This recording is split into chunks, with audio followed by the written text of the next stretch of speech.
The Galactic Empire sent a warning. Humanity's fleet replied with action. The message was already on every screen when I walked onto the bridge of the TFS Unyielding, and I knew before I read a single word that the next several hours were going to define something much larger than this fleet. All screens did not light up simultaneously on any normal day. The ship had protocols, channels, and a precise chain of command that governed what information reached which station and in what order. When everything lit up at once, it meant the incoming signal had bypassed every one of those protocols, burned through every firewall and filter we had, and placed itself directly in front of every human eye on every vessel in the fleet at the exact same moment. Whoever sent it wanted to make certain there was no confusion about who the audience was. I read it once, then I stood at the center of my bridge and let the words settle into me. Terran vessels, you have crossed into sovereign imperial space for the final time. Withdraw beyond the Cradle Nebula within 72 of your hours, or the Garathari Fifth Armada will demonstrate, as it has to 11 other species, what resistance costs. This is not a negotiation. This is a courtesy. Short words, precise delivery, completely without emotion. The Garathari had been in the business of ending civilizations for 60,000 years, and somewhere along the way they had perfected the language of it down to the last syllable. The message did not need to threaten. It simply stated a condition the way you state that temperature drops at night. The tone said everything. This is physics, not anger. You will comply or you will be erased, and either outcome is acceptable to us. I looked around the bridge and read the faces I knew better than my own. Pete Garland, my chief engineer, was a big, quiet man from a small town in northern England, who had spent 30 years coaxing impossible machinery into doing exactly what he needed it to do. He was chewing the end of a stylus and staring at the message with the focused expression of someone who had been handed a problem and was already taking it apart. Lena Cross, my navigation officer, had her arms folded and her chin down slightly, the posture she took when she was thinking several steps ahead of the current moment. Leon Addisa, my senior gunner, was leaning back in his chair with his fingers tapping a slow, steady rhythm on the edge of his targeting console. Not nervously, precisely, like someone counting down. Not one of those faces showed fear. I want to hold that up clearly because it matters enormously. Every person on that bridge had read the same words I had read. Every person had done the same arithmetic. 47 human ships sitting in a patch of space claimed by the largest empire in the known galaxy, and somewhere ahead of us, the Garathari Fifth Armada, which our intelligence files placed at no fewer than 300 warships, each one built and crewed by a civilization that had not lost a significant military engagement in over 8,000 years. And nobody on my bridge looked afraid. I have commanded people for 19 years. I have seen real fear many times, and I know precisely what shape it takes in a human face. There is a tightness around the eyes that comes from the mind trying to process something the body has already decided is very dangerous. There is a stillness in the jaw, a kind of freezing, that happens when a person's instincts are screaming at them to make themselves smaller. I knew every one of those expressions, and I was watching for them, and I did not find a single one. What I found instead was focus. The quiet, settled focus of people who had already made their decision and were now simply waiting for the moment to move. I read the message a second time. I did this not because I had missed anything on the first read, but because I wanted to feel the full weight of what was standing behind those words. 60,000 years of empire. 4,000 star systems under one government. A military history so ancient that when the Garathari were already recording the lessons of their first major wars, humanity had not yet learned to grow food in the same place twice. They were not bluffing. The Garathari did not bluff. Across 60,000 years of expansion and conflict, they had found that the truth, stated clearly, was more efficient than theater. I thought about the 11 species named in that message. I had studied all 11 before this mission, spent weeks going through the historical records. Some had received messages like this one and retreated, and they had survived, technically survived. Their world still turned, their population still breathed. But their governments answered to Garathari administrators, and their resources were managed by Garathari economic systems, and their cultures existed the way old photographs exist, as evidence of something that used to be more fully alive. Others had refused and been broken in ways that did not repair cleanly, their people scattered across client worlds, their languages preserved only in academic archives. I did not want either of those outcomes. I opened a secure line to Fleet Command on Earth. Admiral Henley appeared on the screen. He was 64 years old and had been in uniform for 40 of them, and somewhere in those 4 decades, he had developed the capacity to receive any piece of information without letting his face comment on it. He looked at me steadily from the screen, with the patience of a man who had heard a great deal of bad news in his career, and had learned to let it arrive before he responded to it. "You have read it," he said. "I have read it," I said. "What are you thinking?" I considered my answer. The Garathari had studied us for 11 years before sending this. 11 years of observation, data collection, analysis. They had our population figures, accurate to within a few percentage points. They had our fleet registry, updated to within the last 18 months. They had documented our internal conflicts, our political disagreements, our history of near-extinction events. They had measured our military capacity against their own and arrived at a ratio that made the outcome seem obvious. On paper, we were outmatched so completely that the warning was almost a kindness. Most species, upon reading that message, would have been grateful for the 72 hours. "They expect us to retreat," I said. "By any rational analysis, we should," Henley said. "Then it is fortunate that we are not always rational," I said. He was quiet for a moment, just one moment. Then he said very simply and without any ceremony, "Your call, Admiral Maddox," and the screen went dark. I stood at the center of the bridge and let the silence sit. The unyielding moved around me, the deep vibration of its engines running through the floor and up through the soles of my boots.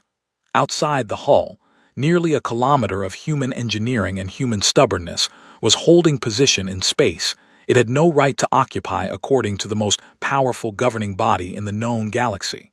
46 other ships waited in formation around us. Here is what I want you to understand about humans, and I say this having spent 19 years watching us operate at our best and worst. We are not a fearless species. I want to be completely honest about that. We feel fear exactly as clearly as any living thing does. We have been afraid for most of our history. We were afraid of the dark before we had fire, afraid of disease before we understood it, afraid of each other for centuries before we found better things to do with the energy.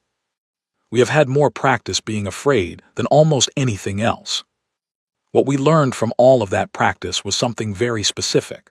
We learned how to keep moving while afraid, how to make a decision with fear sitting in your chest, how to look at a situation that every honest part of your mind is calling dangerous and say yes anyway, because the thing on the other side of yes is more important than the thing you are risking. This was not bravery in any clean, simple sense of the word. It was something more like stubbornness that had been refined into a skill over a very long time. The Garathari had measured our ships and our numbers and our history of near failures. They had concluded we would retreat. They were right about every individual measurement. They were wrong about what those measurements meant when put together. There is a difference between an intelligent calculation and a human one. The intelligent calculation says, "The odds are against you, therefore stand down." The human calculation says, "The odds are against us, so what do we do about it?" The first one closes the question. The second one opens it. I turned to Lena at the navigation console. "Set course deeper into Imperial space," I said. "Battle formation." "All ships." The bridge moved. Every console lit, every channel opened, and the unyielding turned, not away from the Garathari Fifth Armada but directly toward it. Behind us, 46 ships did the same, falling into formation in a way that looked, from the outside, like something that had already made up its mind. Pete Garland put down the stylus. He pulled up his engineering display and began working on something with the focused quiet of a man who had an idea and was going to make it real before anyone thought to ask him too many questions about it. Leon stopped tapping and sat forward, both hands moving to his targeting console with a steadiness that said he was ready. Lena had the course locked in before I finished speaking. I opened the fleet-wide channel and kept my voice level. All ships, this is Admiral Maddox. You have all read what the Empire sent us. A warning. A courtesy, they called it. 72 hours to turn around and go home. I'm not going to tell you the odds favor us. I'm not going to tell you I know exactly how this ends. What I will tell you is that this fleet represents a species that has been told no by the universe more times than any of us can count, and every single time we found another way forward anyway. The Empire sent us a warning. Let us go and show them what we send in return. I closed the channel. Somewhere out there in the dark of Imperial space, Veth Karas, commander of the Garathari 5th Armada, was watching his sensors and waiting for our fleet to do the sensible thing. He was going to be waiting a very long time. I pulled up the tactical display and started working. My name is Deo Akafer. I run tactics aboard the TFS Unyielding, which means I spend most of my time thinking about what the enemy knows, what they think they know, and what they have no idea about. In the 48 hours after Admiral Maddox turned the fleet toward the 5th Armada, I did more of that thinking than I had done in the previous 4 years combined. Let me start with what the Garathari knew about us, because understanding that was the beginning of everything. Our signals team had been intercepting and working through Imperial communications since before we crossed the Cradle Nebula boundary. The Garathari used a layered encryption system that was, by any technical standard, genuinely excellent. It was built to protect communications across 4,000 star systems, designed for long distances and maximum security. Its one weakness, which our team had spent 6 months identifying, was that it was optimized for distance rather than proximity. At close range, the depth of the encryption became less relevant than the volume of traffic, and when we were close enough to intercept directly, we collected fragments faster than they could rotate their keys. By the time the warning arrived on our screens, we had enough pieces to build a detailed picture of exactly how the Empire had decided to think about us. What we found in those intelligence fragments was instructive. The Garathari file on humanity was thorough. 11 years of observation had produced a document that was accurate in almost every measurable fact it contained. Our population figures were correct to within a few percentage points. Our fleet registry was current to within 18 months. They had documented our internal conflicts, our resource disputes, our political structures, our military command hierarchy. They had noted, correctly, that our decision-making process required consensus across multiple levels, and was therefore slower and more prone to disagreement than the imperial system, which had a clear chain of authority and a clear final voice. They had also filed our history of near-extinction events under a category that translated roughly as species instability. In their analytical framework, a civilization that had nearly destroyed itself multiple times was not a resilient one. It was an unpredictable one, prone to catastrophic self-inflicted failure. They used this classification to support the projection that, under sufficient external pressure, humanity would fracture along its existing fault lines rather than cohere around a collective response. They were not wrong about the individual facts. They were wrong about what those facts meant together. I identified 3 specific things missing from their analysis, and I want to walk through all 3 carefully, because each one mattered in a different way during the hours that followed. The first thing they did not account for was the absence of a center. Every civilization the Garathari Empire had faced in its 60,000-year history had possessed a single point of critical failure, a homeworld more important than all others, a governing structure concentrated in one place, a chain of command with a clearly identifiable top. This was not a coincidence. It was a product of how civilizations develop. You grow from a center outward, and the center retains its significance because it is where the original infrastructure, population density, and governing capacity are located. Find the center, threaten it, apply enough force to make the cost of continued resistance obviously greater than the cost of compliance, and the civilization chooses compliance. The Garathari had refined this understanding across thousands of campaigns, and it had worked every time. Humanity had grown from a center, but we had long since stopped being organized around it.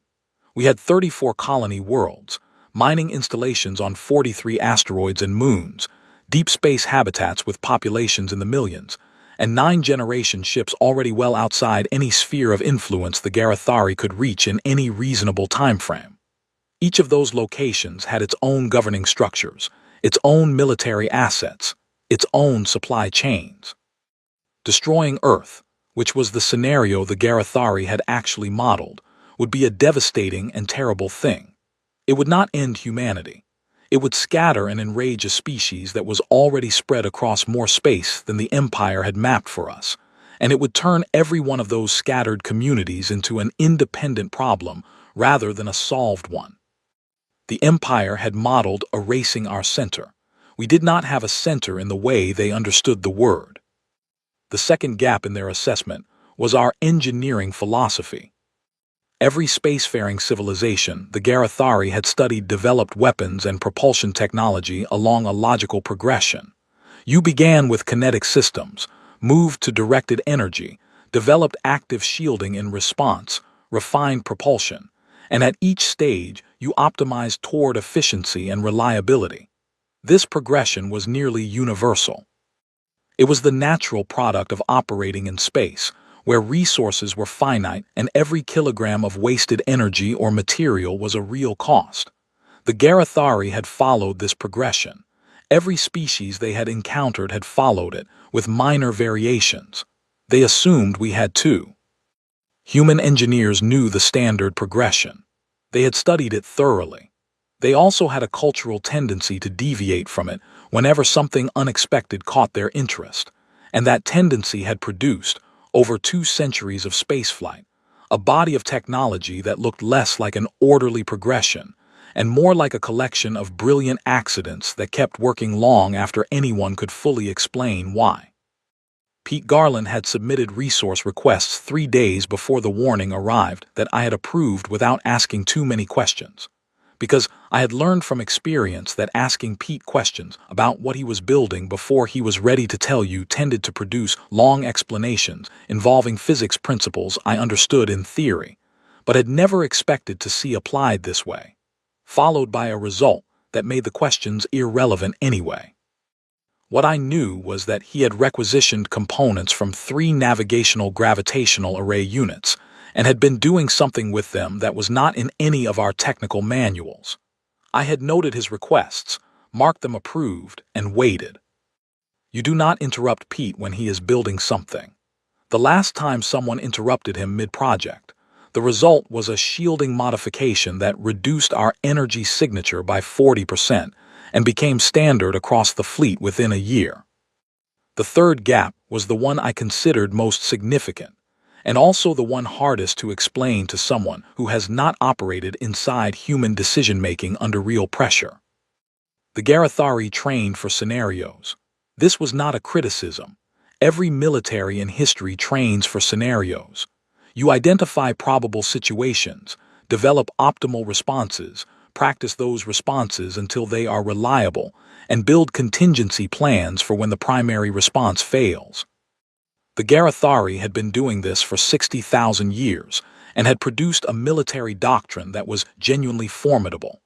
Their scenario library was larger than our entire recorded history. Their contingency planning was 9 levels deep. The problem with scenario-based training, when you take it far enough, is that it creates a tendency to wait for a recognized scenario before acting. If the situation matches a known pattern, you execute the corresponding doctrine. If it doesn't match, you escalate for new orders or execute the closest available contingency. This is rational and effective in the vast majority of situations. In a small but critical subset of situations, it creates a window of hesitation. Humans trained for scenarios too. We had doctrines and manuals and contingency plans. But somewhere in the long history of humans fighting each other under every possible condition, in wars that switched terrain and technology and political context so rapidly that no single doctrine could remain relevant for long, We had developed something alongside our scenario training. We had developed the habit of improvising in contact, of looking at a situation that matched no known pattern and generating a new response in real time, while everything was moving and the pressure was maximum, without waiting for authorization or a matching page in the manual. Leon Adisa was the clearest example of this on the Unyielding, but he was not unusual for a human.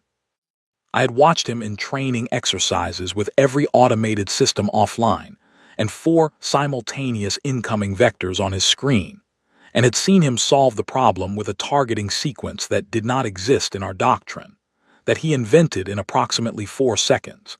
And that worked because his understanding of the underlying physics was deep enough to let him build new solutions from first principles in the middle of a crisis. When I asked him afterward how he had done it, he said it reminded him of shooting at moving birds on his uncle's farm in Nigeria, where you had 1 shot left and multiple targets, and the only option was to find an angle that let you use the physics of 1 shot to create the conditions for another. He said the geometry was basically the same. I had thought about that answer a lot in the 48 hours after we turned toward the 5th Armada. The long-range sensors reported the first confirmed contact with the Garathari Formation 41 hours into our advance. The report came to my station, and I sat with it for a moment before I said anything. 312 ships. We had estimated 300. Our intelligence had been close. The formation was a standard Imperial suppression pattern, a wide forward arc designed to funnel a retreating enemy into a narrow corridor where concentrated fire becomes geometrically devastating. It was a formation built on the assumption that the enemy would run. I printed the sensor report, folded it once, and went to find Admiral Maddox. She was in the tactical office with the lights turned low, standing over a projection table covered in ship positions and movement vectors, and she looked up when I came in with the expression of someone who has been expecting news and is not entirely glad to have it confirmed. "How many?" she said. 312, I said. "Standard suppression formation." She looked at the projection for a moment. I could see her working through the implications of the formation choice. It was built for pursuit, built for an enemy that would break and run and need to be contained. Against an enemy that was not going to run, it had significant structural weaknesses that would become apparent once the engagement began. "Tell me about the formation in detail," she said. I walked her through it completely. She asked 4 questions during my explanation. All 4 pointed at the same thing she was already working on. The formation's core assumption was retreat. Remove the retreat and the formation had to reorganize. Reorganization in active contact required time and coordination.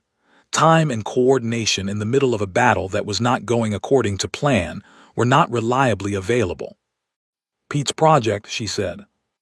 "He says it is probably ready," I said. She looked at me. "Probably." "He said probably fine," I clarified. She pressed her lips together briefly. "Good enough, we plan around it." We worked through the night. By morning, every ship in the fleet had a position, a sequence and contingency responses that went 12 levels deep. But beyond the technical plan, every captain had been told the same thing I had spent 48 hours working through. When the plan changes, as it always does, stop waiting for new instructions and start thinking. The Garathari had 312 ships built on 60,000 years of certainty. Certainty, I had found, was brittle precisely where it had never been tested. We were about to test it thoroughly. The battle did not begin the way battles are described in accounts written after the fact. In those accounts, there is usually a gathering moment, a stillness before the first shot, a weight of intention that makes the start of the fighting feel inevitable. In reality, the engagement began the way any collision does, suddenly, with everyone reacting at once, and the gap between planning and execution closing in an instant. The Garathari opened with a coordinated pulse discharge from the full forward arc of their formation. I had expected this. Their suppression pattern called for it as the first move. 300 ships releasing simultaneously in a layered energy cascade was designed to do 2 things: overwhelm the forward shielding of a fleet in retreat and create a wall of fire that a running enemy had to navigate through while already structurally compromised. Against a retreating fleet, it was devastating. Against us, it was simply the first move in a plan that was about to encounter something it had not prepared for. "Break formation," I said. "Execute pattern 7, all ships now." The unyielding moved. Around us, 46 ships scattered in what must have appeared on the Imperial tactical display as exactly what the Garathari had been trained to recognize as panic. Ships pulling in different directions, breaking out of any coherent structure, spreading across the engagement space in a dispersal pattern that bore no resemblance to an organized military response. It was not panic. Every ship knew exactly where it was going and why. The Garathari formation pressed forward. Their training, their doctrine, and 60,000 years of accumulated military experience all told them the same thing. A broken, scattering enemy was a defeated enemy. You advanced. You finished it. The logic was airtight and had been confirmed by every engagement in their recorded history. They moved directly into what Pete had built. What Pete had built was, in his own words, an application of principles that were theoretically understood, but had never been practically implemented because the engineering required to do it in a mobile configuration had been considered prohibitive. He had decided the prohibitive classification was overly conservative, which was Pete's way of saying he thought everyone else had been too cautious, and he was going to find out who was right by building the thing and seeing what happened.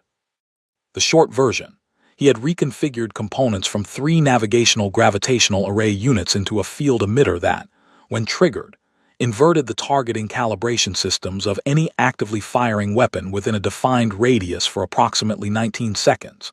It did not destroy ships. It did not damage them structurally.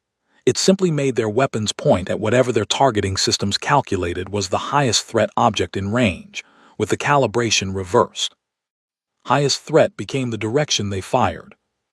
When the lead elements of the 5th Armada crossed into the field and Pete triggered the device, 64 Imperial warships spent 19 seconds firing with complete accuracy and precision at other Imperial warships.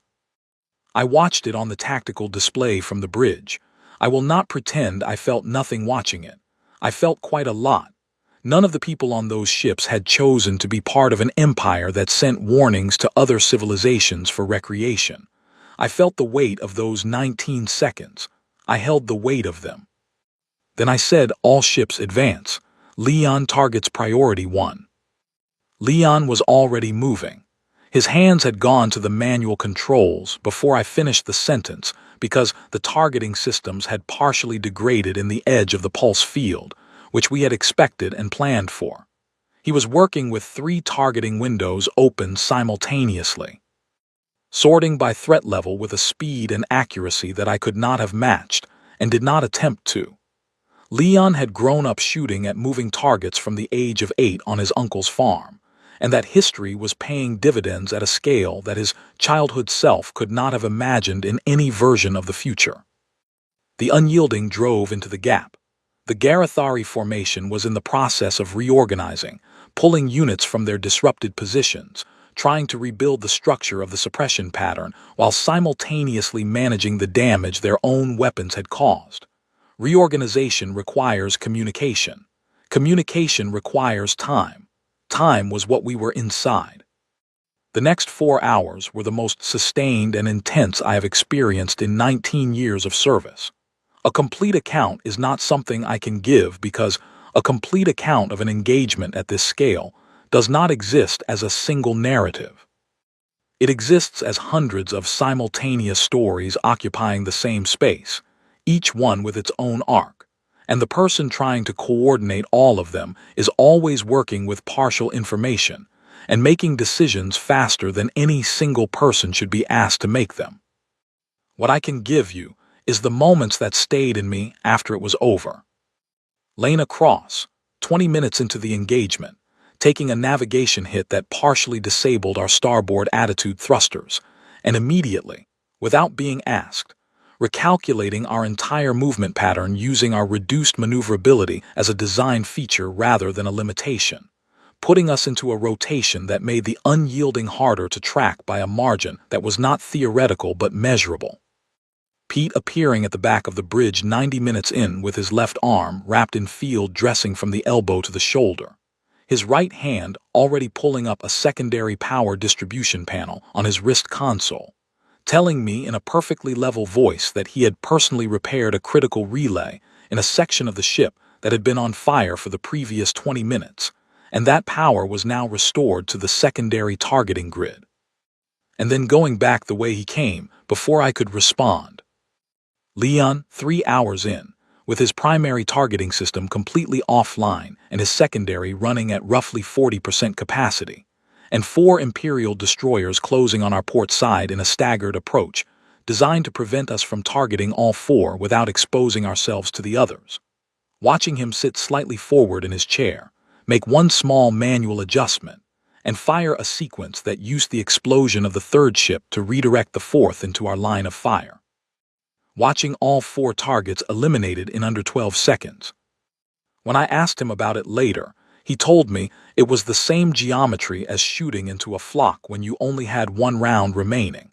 He said you aimed for the one that would push another one into range. He said the physics of moving objects did not change very much depending on the scale. Near the end of the 4th hour, the Garathari command ship opened a direct channel to the Unyielding. The signal came in on a frequency that bypassed our standard comm queue and placed itself on my primary screen, and I accepted it because there was only one person who would be calling on that frequency. The face on the screen was the one I recognized from our intelligence files. Veth Karas, commander of the 5th Armada. He had held that command for over 200 years, which was a long time even by Garathari standards. He had won engagements against every category of opposition the Empire had faced in that time, and he had done it without a single significant retreat. He was looking at me from the screen, with an expression that I did not have a word for in any of the 6 languages I spoke. He did not speak for several seconds. He simply watched me. I watched him. Between us were 4 hours of an engagement that was not going the way it was supposed to go, and both of us knew it. I said, "Your eastern approach is breaking. You have approximately 8 minutes before the gap becomes irreversible." He closed the channel. 22 minutes after that, the Garathari 5th Armada began to withdraw. It happened in the disciplined, staged way that a professional military force pulls back, rear elements first, then the middle, then the forward units covering the retreat. There was no disorder in it. Even in withdrawal, the Garathari were precise and controlled. But they were withdrawing, moving through the Cradle Nebula in a direction that had no precedent in 8,000 years of Imperial battle records. Away from us. I stood at the forward screen and watched them go. My bridge was the quiet of something very loud that had finally stopped. Lena had her hands flat on her console, breathing slowly. Pete was back at his engineering station with his bandaged arm and his eyes already on the repair queue, moving through the list of damaged systems with the focused efficiency of someone who was going to work, until everything was fixed regardless of how long it took. Leon sat still with his hands resting near the controls, monitoring the retreating formation for any sign that the withdrawal was a tactical feint. It was not a feint. The Garathari considered feigned retreat a dishonorable tactic. They had recorded this position in their military doctrine approximately 40,000 years ago and had never revised it. I let myself sit down in the command chair for the first time in 4 hours and pulled up the engagement summary on the screen in front of me. 61 Imperial warships had not returned with their fleet. 9 of ours had not either. Every surviving Terran vessel had taken meaningful damage. The Unyielding herself would need significant repair work before she was fully operational again. But the 5th Armada was gone. In 8,000 years of recorded Imperial military history, the 5th Armada had never retreated from a direct engagement. The Empire would know this fact better than I did. Every civilization under their governance would know it. Every species watching from the neutral zones would know it. I opened a channel to Fleet Command. Fleet Command, this is Admiral Maddox on the Unyielding. The 5th Armada has withdrawn from the engagement zone. We are holding position. There was a pause. Then Admiral Henley's voice, as steady as it had always been, came through. Understood, Admiral. Damage report. Significant but manageable, I said. 9 ships lost. Another pause. Well done, Claire. He almost never used my first name. I noticed it. I did not say anything about it. I closed the channel and turned back to the forward screen. Outside, the Cradle Nebula moved slowly in the dark, lit from within by 3 young stars that did not care at all about what had just happened in the space around them. I sat in my command chair and thought about Veth Kara's and the expression on his face on that screen, and I thought about what happened next. Because I already knew that whatever came next was not going to be decided by fleets or weapons. And I was not sure it was going to be my decision to make. I had been stationed at Conclave Station for 3 years, which was long enough to learn exactly how the 200 civilizations represented their thought about humanity. My name is Yuki Tanaka, and I was the Terran ambassador to the Galactic Conclave, a position that sounded significant and had spent 3 years teaching me what it felt like to represent a species that everyone in the room was fairly confident would not be a long-term factor in galactic politics. Not hostile, most of them. Politely skeptical. The Conclave was populated by civilizations that measured their diplomatic histories in thousands of years, and humanity was new, loud, and possessed of what the senior Velthari ambassador had once described to a colleague. In a corridor conversation he did not know I was close enough to hear, as an unusual relationship with the concept of appropriate caution. He had not meant it as a compliment. I had been preparing a trade review brief when Owen Clay knocked on my open office door and said, "Ambassador, you need to see this." Owen was my communications officer. He had been in the diplomatic corps for 8 months and still retained the capacity for genuine surprise, which I found both endearing and occasionally exhausting. He put the intelligence summary on my desk, and I read it. Then I read it again, more slowly, making sure I was following every line correctly. 61 Imperial warships, the 5th Armada in retreat, an engagement lasting 6 hours and 22 minutes ending in something that had not appeared in Imperial battle records in 8,000 years. I sat back in my chair and spent a long moment just thinking. I thought about Claire Maddox, whom I had met at 2 joint mission briefings, and had found both times to be exactly the kind of person who could look at 300 warships and conclude that going forward was more productive than going back. I thought about what the next 24 hours were going to look like on Conclave Station. Then I stood up, told Owen to screen my incoming messages and flag anything from a Garathari source as urgent, and started preparing. I was not wrong about the timeline. Within 16 hours of the news spreading through the station's communications network, my office had received 14 formal requests for private meetings from diplomatic delegations that had, in the previous 3 years, been at best cordially distant from the Terran embassy. Not one of those requests came from the Imperial delegation. Every one of them came from someone else. The Velthari were first. The Velthari communion had been paying tribute to the Garathari Empire for 800 years. Their ambassador, a tall and careful being named Sothaleva, arrived at my office exactly on time and spent the first several minutes establishing the kind of oblique conversational foundation that the Velthari used to assess whether you were worth saying anything direct to. I had learned in 3 years at Conclave to wait that particular approach out. I sat across from her and drank my tea and let the silence do whatever it needed to do. Finally she said, "What are your intentions now, Ambassador Tanaka?" "We intend to continue existing," I said. She was quiet for a moment.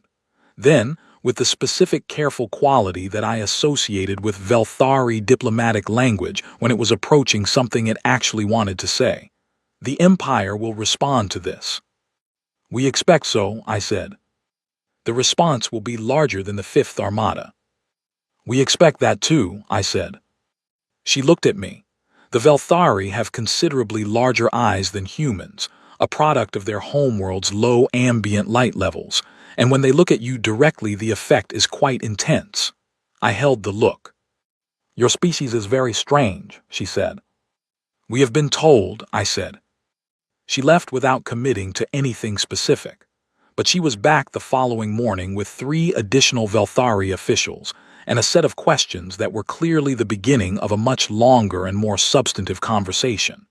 I answered what I could and took note of everything else. The Garathari embassy section on Conclave Station had gone quiet. Their doors were closed, their public-facing staff unavailable, and their communication traffic had spiked to a level our monitoring systems had never recorded from them before. Owen Clay, who had developed a remarkably sharp instinct for reading diplomatic signal traffic in 8 months, came to me on the second day with an analysis that stopped me where I stood. 3 distinct factions, he said, were visible in the pattern of Imperial internal communications. The first faction, and the loudest in terms of raw volume, was pushing for an immediate deployment of the full Imperial Grand Armada. The scale of response being proposed was, by any historical measure, extreme. The Empire did not deploy its Grand Armada for anything short of existential threat management. The fact that it was being seriously discussed told you something important about how the leadership was processing what had happened at the Cradle Nebula. The second faction was arguing for a reassessment period, more intelligence collection, more analysis, a careful review of what had actually happened in the battle before committing to a response scale. This faction was smaller, but its arguments were apparently detailed and technically grounded, and it had been gaining support in the hours since the initial shock. The third faction was the one that stopped me. Owen's translation of the relevant terms was imprecise. He acknowledged that. His Garathari was functional rather than fluent, and diplomatic Garathari was more complex than operational language. But what he read in the fragments he had assembled was something that, in the entire recorded diplomatic history of the Garathari Empire, appeared to have no precedent. A formal diplomatic engagement with a non-Garathari species on the basis of equal standing. Not tribute arrangement, not client status, not technology exchange under imperial terms, equal standing at a negotiating table. If this faction was real, and if its weight in the internal argument was significant enough to affect the outcome, then what came next was not going to be decided by additional military action. It was going to be decided by what humanity chose to say and what we chose to want. This was the part of the situation that was mine to handle. I opened a secure channel to the TFS Unyielding. Claire appeared on the screen still in her uniform, which she had clearly been wearing for several days. There was a healed cut along her left temple that had been treated but was still visible. "How are your ships?" I asked. "Holding," she said. "Repairing, we lost people." "I know, I'm sorry, Claire." She accepted this with a nod and said nothing about it further. That was Claire. She would carry what she needed to carry privately and keep moving. "What are you seeing at Conclave?" she said. I told her everything. The meeting requests, Sothaleva and the Velthari, the pattern in the Garathari signal traffic, the 3 factions, and the one that mattered most. I watched her face while I talked, and I saw the exact moment she understood what the third faction meant, the slight shift in her expression as her thinking moved from tactical calculation to something more complex. "You think some of them actually want to talk," she said. "I think some of them do," I said. "And if we give them a reason to, the faction arguing for dialogue becomes the faction winning the argument. But we can only give them that reason by not advancing." She was quiet. I could feel the distance between what she wanted and what I was asking. Claire Maddox had just won the most significant military engagement in human history, against the most powerful military force the galaxy had ever produced, and every instinct she had was telling her to keep moving while the momentum was real.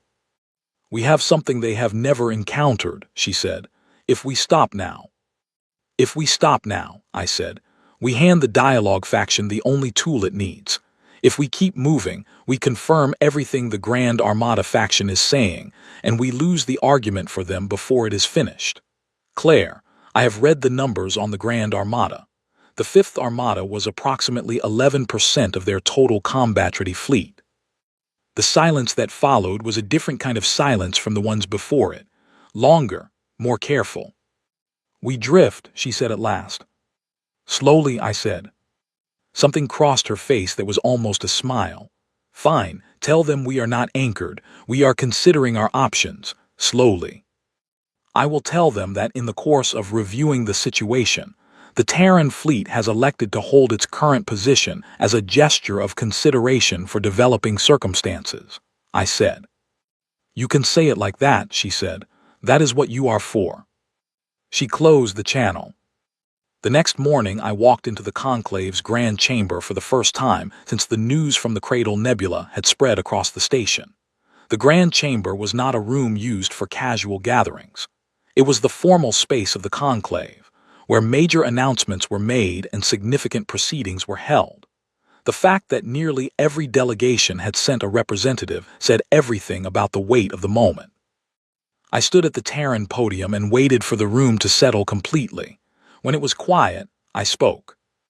"The Terran Expeditionary Fleet has elected to hold its current position in Imperial space as a gesture of consideration for the developing situation. The Terran government remains open to formal engagement with any party that wishes to address the present circumstances through diplomatic means. We are here. We have always intended to remain here, and we are ready to talk." The chamber was completely silent for a moment that felt much longer than it was. Then Sothaleva, the Velthari ambassador, began to applaud, slowly at first, then with more intention.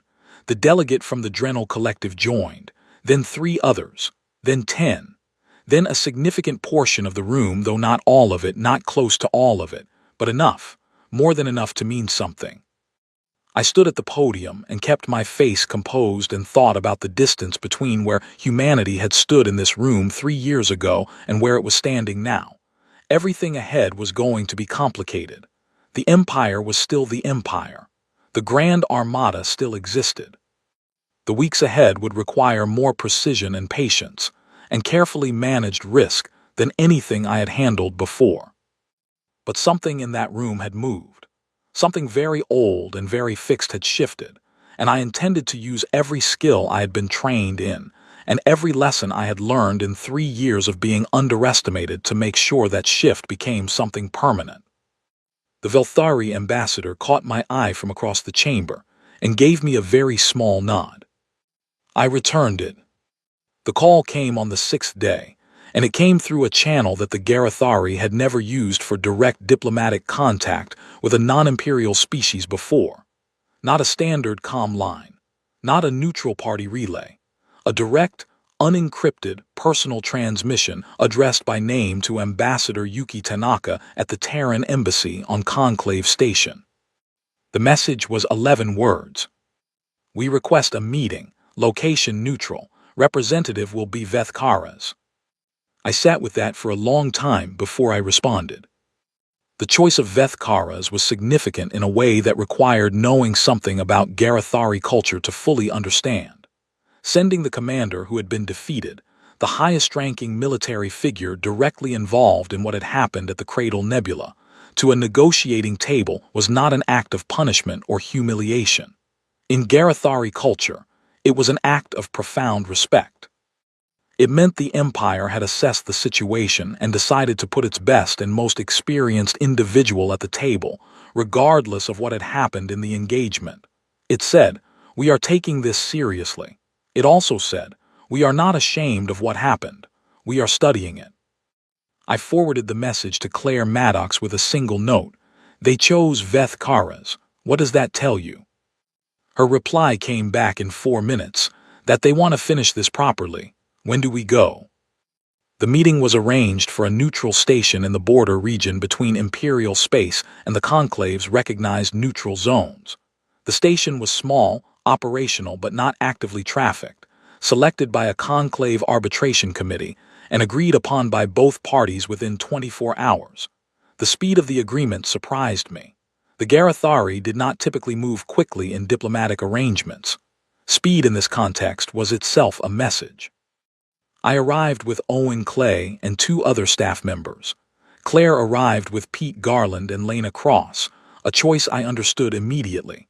She had not brought military advisors. She had brought the 2 people who had been closest to what the fleet had actually done. She was sending her own message about how she saw this table. Vethkares arrived alone.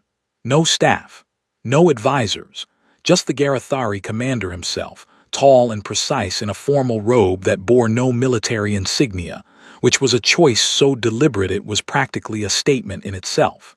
He had removed the markers of what he was so that the conversation could be about something other than the hierarchy between us. He looked at me when he arrived, and then at Claire and then at the table between us, and he sat down. I spoke first. "We appreciate the directness of this meeting," I said. Vethkares said, "Directness has been productive so far, I think." His conclave standard was excellent, more precise than most human diplomats I had worked with. He had clearly been using it as a primary working language for some time. The first day was careful. We established the framework, the scope of what could be discussed, the process for handling points of disagreement, the status of the two fleets during the negotiation period. Vethkares confirmed that the Fifth Armada had returned to Imperial space and was undergoing repair and reorganization. He said this without elaboration, and I did not press it. Claire, sitting to my right, did not react visibly. She was watching Vethkares with the same focused attention she brought to everything, reading him the way she read tactical displays. On the second day, the Garathari proposal arrived formally. A non-aggression and autonomy accord. Full recognition of human sovereign space within defined boundaries. No tribute. No client designation. No oversight or administrative presence in Terran territory. In exchange, cessation of Terran fleet movement into Imperial space and a 5-year period of mutual non-engagement while both parties established working communication protocols. I read the formal document twice and looked across the table at Vethkares. "This is genuinely significant," I said. "It has not been offered before," he said simply. Claire leaned forward slightly. "We want free passage through designated Imperial transit corridors for civilian vessels, and we want a formal discussion process for the 11 species currently under Imperial client designation." Vethkares looked at her. There was something in the way he did it that reminded me of the expression I had seen in the intelligence report from the comm channel during the battle, that quality of encountering something that refused to fit into any existing category. "The client arrangements are internal Imperial matters," he said. "They were," Claire said, "but we are at a table now. Tables are for discussing things." The conversation that followed lasted 4 hours. Vethkares was not a diplomat by training, but he was extraordinarily intelligent, and he argued with a precision that I found genuinely impressive. He was not trying to minimize the offer. He was trying to hold the boundary of what the internal Garathari political situation could actually support, which was a very different thing, and he was doing it honestly rather than with misdirection. I respected that. Claire pushed hard on the transit corridors.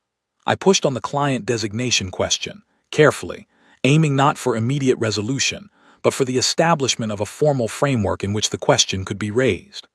Vethkares engaged with both points, gave ground on the transit corridors within specific parameters, and on the client designations agreed to a language that created a consultation mechanism without committing to outcomes. It was less than Claire wanted.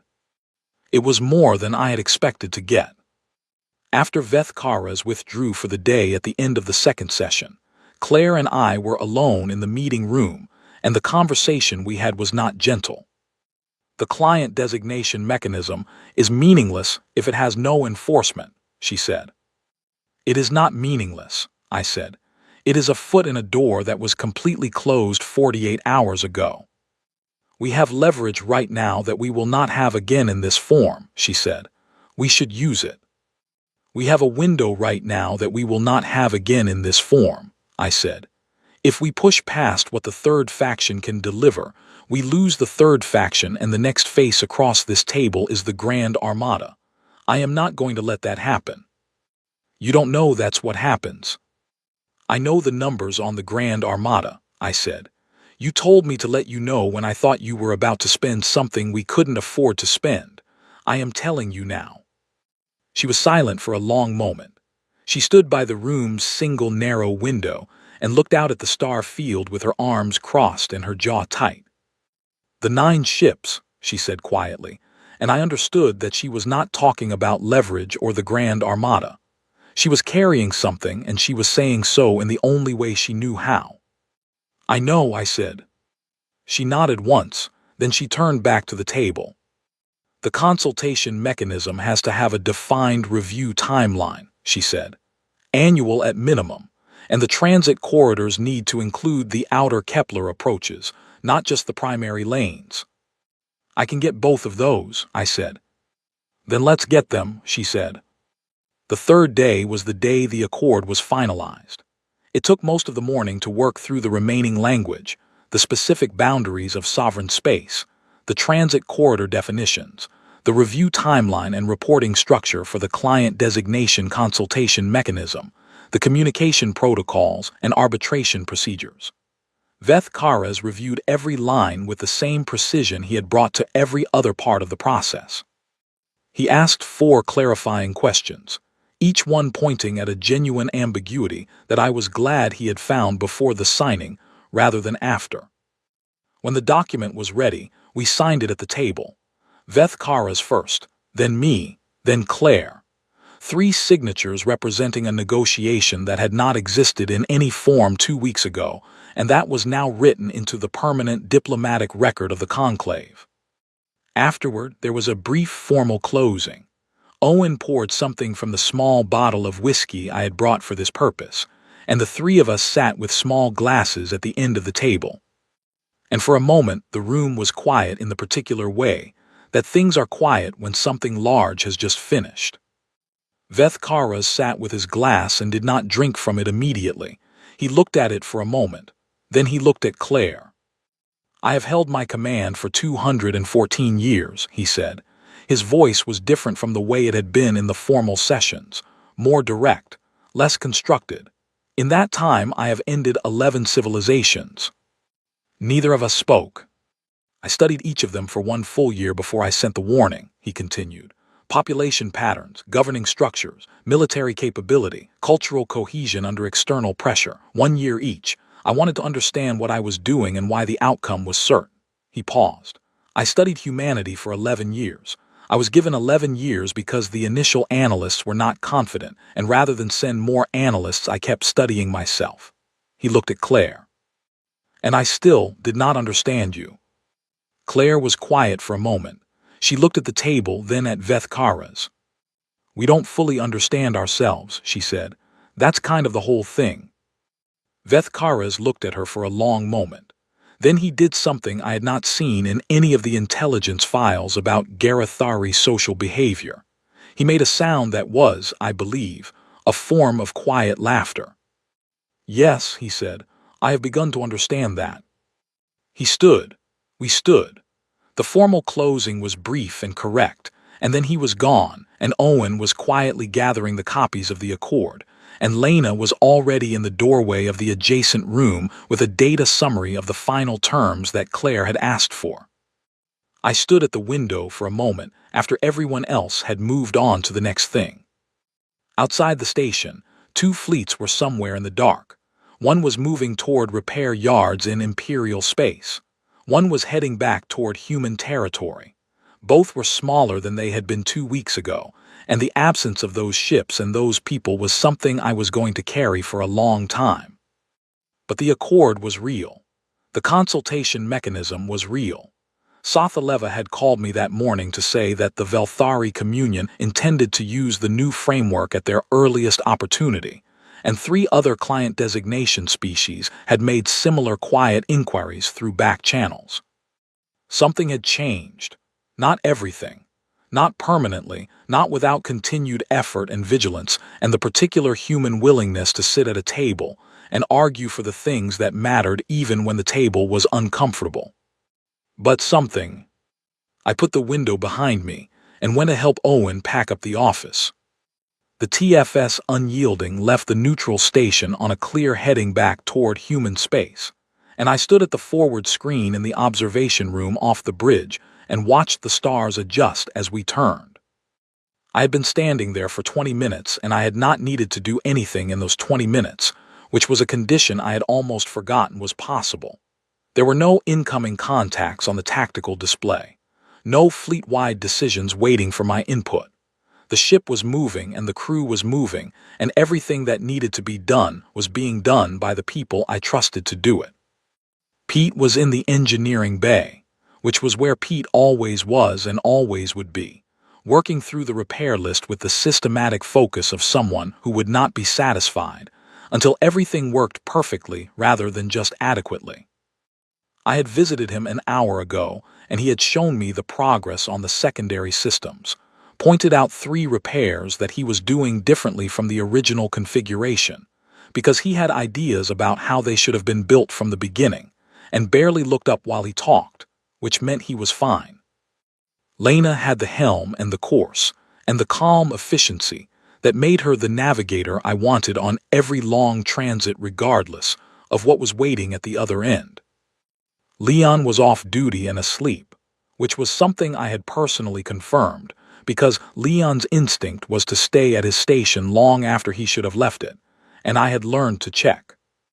I stood at the forward screen and thought about Vethkaras. I thought about what he had said at the end, 11 years of study and still not understanding us. I had thought about that sentence several times since the station, turning it over, looking at it from different angles. He had said it without bitterness, which was the part that stayed with me, not as a complaint or an accusation, as an observation, as something he had concluded and was willing to name. I thought he was right, and I also thought he was describing something slightly different from what he understood himself to be describing. He had studied humanity trying to find the rule, the fundamental principle that would make our behavior predictable under pressure, the way every other civilization's behavior had been predictable under pressure. He had looked for 11 years and had not found it, and he had concluded that we were unpredictable, which was partially true but not quite the full picture. The full picture was that we were predictable, but only about the direction of the thing, not the shape of it. You could predict with very high confidence that a human civilization facing erasure would find a way to keep going. You could not predict the specific form that continuing would take because we had not decided yet. We were always in the middle of deciding. That was not instability. That was process. We were a species built around the present tense. Right now, in this situation with these tools and these people, what do we do? Not what did we do before, not what does the doctrine say, not what would a rational calculation recommend. What do we do? And then we did it, imperfectly and loudly and with significant disagreement among ourselves about whether it was the right thing, but we did it. The Garathari had 60,000 years of history that told them how civilizations behaved. We had 200 years of spaceflight and the entire complicated inheritance of everything that had come before it. And what that inheritance had produced was a species that was not fully predictable even to itself, and had mostly decided that was acceptable. I thought about the 9 ships. I thought about their names and their crews and the specific people I had known among those losses, and I held that weight because it needed to be held. You did not carry it forever, because carrying it forever would prevent you from doing the things that made the weight mean something. But you held it for as long as it needed to be held, and you let it be the right size, not smaller than it was. Then I thought about the Accord. Then I thought about Sothaleva and the consultation mechanism, and what 800 years of tribute might look like when it started to be examined through a framework with actual teeth. It was a slow thing, a long-game thing. Diplomacy was almost always a long-game thing, and the human instinct for the present tense did not always serve well in the spaces where patience was the only effective tool. That was why we needed Yuki. That was why we needed people who understood how to hold a position at a table across weeks and months and years, without losing the thread of what the position was for. I heard footsteps behind me and turned. Pete was standing in the doorway with a cup of tea in each hand. He had changed out of his work clothes and his bandaged arm was in a cleaner wrap. He held one of the cups out toward me. "Engineering says we will be at about 94% in 2 days," he said. "The rest will need a dry dock." 94 is good, I said. I took the tea. He stood next to me at the screen and looked at the stars for a moment. The device worked, he said. The device worked very well, I said. 19 seconds was the outside estimate, he said. I thought it might be less. 19 was enough, I said. He drank his tea. I drank mine. The stars moved past very slowly the way they always did on a long transit, and the ship hummed around us with the steady vibration of something doing exactly what it was built to do. Do you think they will hold the accord? Pete said. I thought about it. About Veth Karas and the Third Faction and the 8,000 years of military history that was going to have to find a new frame for what had happened. About the Velthari and the 11 client species and the very slow machinery of institutional change. For a while, I said honestly, and then we will have to renegotiate. Pete considered this, and then we will renegotiate again, I said. That's how it works. He nodded, accepting this without complaint. That was Pete. He understood that things required ongoing maintenance. He had built his entire career on that understanding. Good tea, he said. Very good tea, I said. He finished his cup, set it on the small shelf near the doorway, and went back to engineering.